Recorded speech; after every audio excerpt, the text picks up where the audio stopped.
This is an unsuspecting white box, but inside we have the Unihertz Titan 2 Elite smartphone, complete with a full QWERTY keyboard. Let's check it out.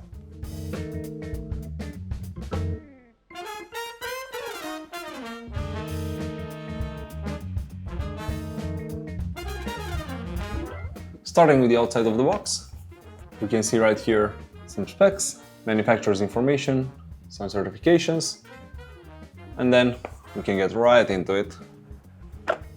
First thing, we have a SIM removal tool, the user guide, and a warranty guide. Let's set this aside and check out the user guide, which is pretty simple. It has an explanation of all the buttons, where the cameras are, the included accessories. It also supports dual SIM cards, or a micro SD and a SIM card. Have here some shortcut information, switching languages,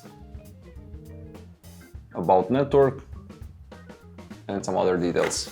Next in the box, you see the phone itself, but we'll check this out later. Something that's not granted nowadays, we actually get a power brick, and it's a fast charger with up to 33 watts of charging. Very nice.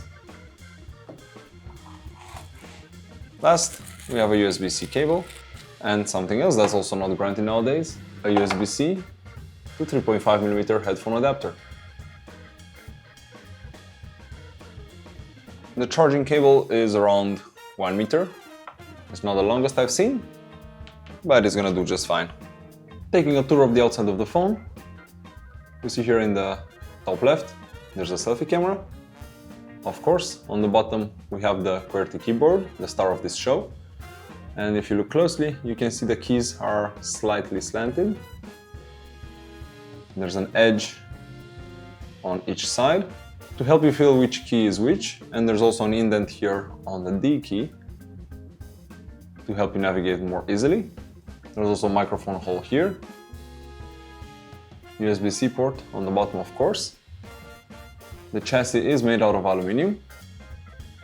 There's a SIM tray here with a small hole to remove it.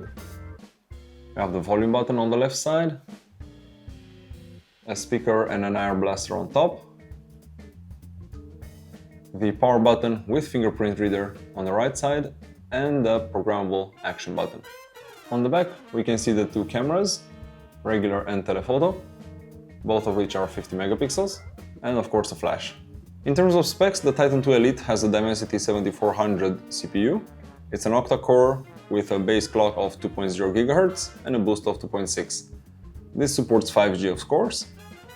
There's also 12 GB of LPDDR5 memory and 256 gigs of storage. The screen is almost a square aspect ratio and it measures 4.03 inches. It's an AMOLED screen and the refresh rate is 120 Hz, which needs to be enabled in the settings.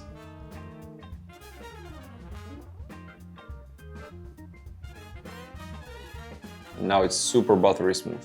The battery in this phone is 4050 mAh and it's a silicon carbon battery with up to 33 watts of fast charging as mentioned earlier. It supports 2G, 3G, 4G and of course 5G networks. And if we go quickly into the settings, about phone, we can see it's running Android 16, which is the latest version, and it's nice that it's also going to get security updates for some time. The Titan 2 Elite also supports Bluetooth 6.0. It has GPS, GLONASS, Beidou and Galileo navigation. It has gyroscopes, proximity sensors, ambient light sensors, compasses, everything you expect from a modern phone, and also all the latest Wi-Fi technologies. And when you need to get some real work done, you get one of these. This is the DarkBeacon Flux 87, a 10 keyless Hall effect mechanical keyboard. As you can see, it has very nice and bright RGB backlighting. It comes with mechanical switches that are Hall effect enabled magnetical. In the package, you also get 4 spare switches, and actually this allows us to take a closer look at the switch. It's a linear type, non-clicky, and the actuation happens with the magnet here. On top of that, you also get a switch and keycap puller, and of course, a USB cable to connect the keyboard to your computer. Speaking of which, let's go into the software and see what options we have here. Being a magnetic Hall effect keyboard, we can actually set the actuation point for different keys to wherever you want, because it's extremely precise. So if you want a longer travel key, you can go all the way down to 3.5mm, or a very short travel like 0.4, 0.3, etc. Next, of course, you can customize the RGB settings. So for example, if I change this to rainbow, you can see it already updated, and it's changing colors like a rainbow, of course. You can adjust brightness, depending on the model. You can also adjust the speed at which these are happening. You can go super fast if you want. You can also remap keys or key combinations. Down into advanced keys, we have options for rapid shot, enabling rapid trigger, simultaneous opposite cardinal direction. A lot of options here, especially good for gamers or people who type very fast. They need a very precise keyboard. This could be a solution. Of course, you can also have profiles if you want to create one here or save it to the device. And down to settings, you can update the firmware and change a few settings. Now that we are done with the software part of this, let's do a type test so you can hear the keyboard in action.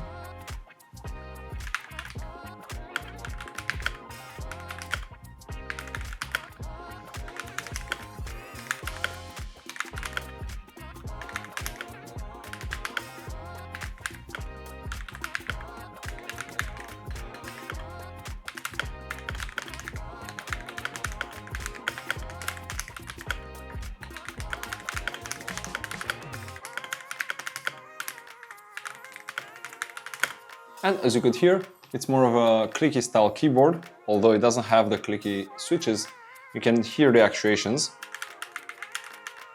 more defined than a silent or a creamy keyboard. Taking a look on the outside, we see the model number on the back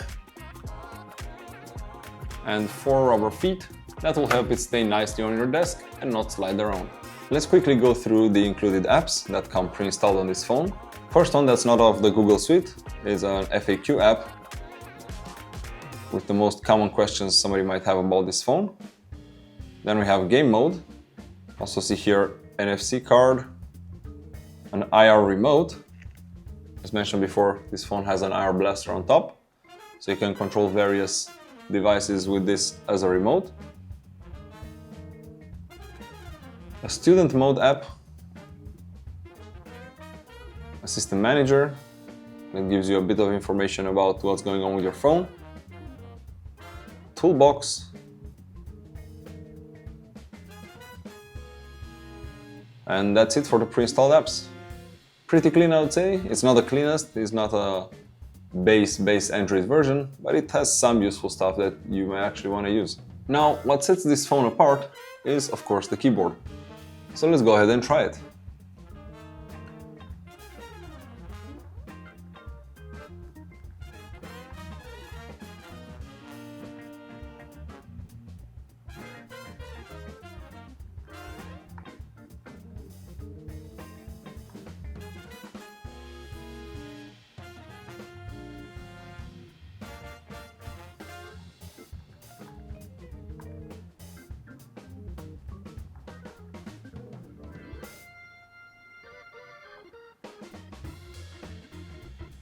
Something I'm noticing right off the bat, the fact that the keys are not symmetrical, they have this slight edge or slanting to them.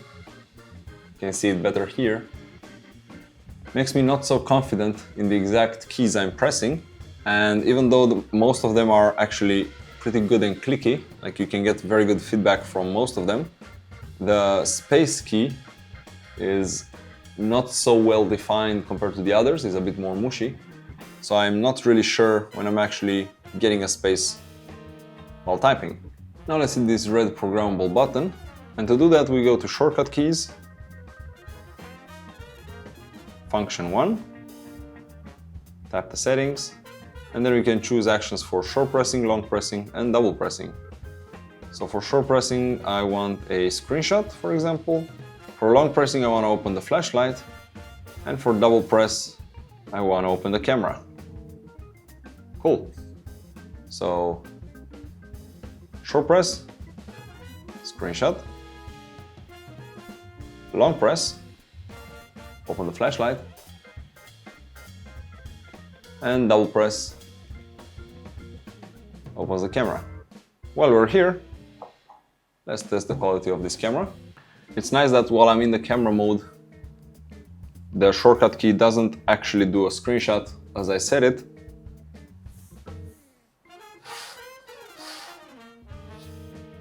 It actually acts as a camera shutter button. And just for a preview on the phone, the camera quality looks pretty good. The Titan 2 Elite comes in two colors. Here with me I have the black version, but there's also an orange version if you want to add some more color to your life.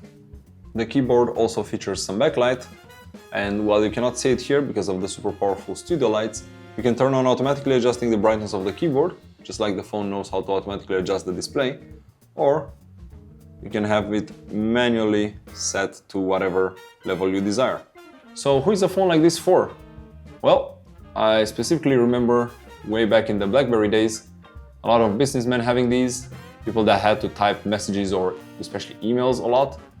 Nowadays, people are getting used to more candy bar phones with a more squished layout here and a way more difficult to type on keyboard. So I think if you're somebody that types a lot of emails, not so many messages anymore nowadays, but yeah, emails, communications, maybe memos, texts, this could be an option for you, although personally for me, the shape of the keys doesn't really make it much easier to type on this than compared to a regular phone. All in all, it's a solid product, everything together considered. The screen is really nice, it's 120 Hz, it's AMOLED. The metal frame, the 4000 mAh battery, the cameras actually produce very decent results, I'm happy with that. I'm happy to see again the infrared blaster. This is something that needs to come back to phones because I'm tired of having 4, 5, 6 remotes in my house. It has fast charging, like any phone should nowadays. So altogether, it's a solid product and you should go check it out on Kickstarter. But unfortunately, it's not exactly the right one for me, especially with this shape of keys. But let me know, what do you think? Were you looking for a phone like this and waiting for somebody to make one? Do you think picking one of these up will make you doom scroll less because of the smaller screen here? Let me know in the comments down below. In any case, if you want to check it out, there's going to be links down in the description as always. If you liked the video, give it a thumbs up, subscribe to the channel for more tech videos like this one, and I'll see you next time.